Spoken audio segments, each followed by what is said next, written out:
রাধারানীর আবির্ভাব তিথি, তাই ওনার সুখের জন্য এখানে সব ভক্তগণ বসেছেন কীর্তনে। রাধা ঠাকুরানী আর শ্রীকৃষ্ণ আনন্দময় তত্ত্ব, তবুও আমরা তো প্রিয় মানুষের জন্মদিনে তাকে আরও বেশি করে আনন্দ দেওয়ার জন্য অনেক কিছুই করে থাকি।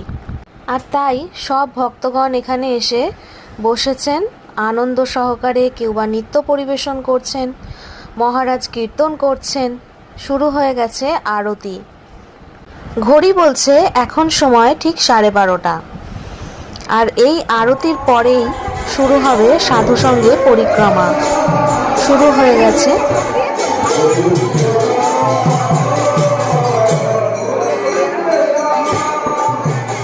কৃষ্ণ ভক্তের জীবন 12 মাসে 13 পার্বণের মতো, সব সময় কিছু না কিছু আনন্দ লেগেই থাকে, দিশাহীন আনন্দ, যে আনন্দের কোনো সীমা নেই।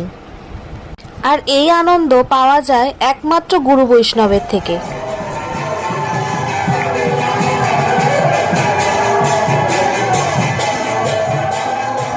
আর এই আনন্দ আমরা যদি পেতে চাই, আমাদেরকে অবশ্যই গুরু বৈষ্ণবের সঙ্গ করতে হবে। সবশেষে চলো আমরা দেখে নিই রাধারানী আজকে কত সুন্দর করে সেজেছে। হ্যাঁ, রোজই উনি সুন্দর করে সাজেন, তবে আজ একটু বেশিই সেজেছেন।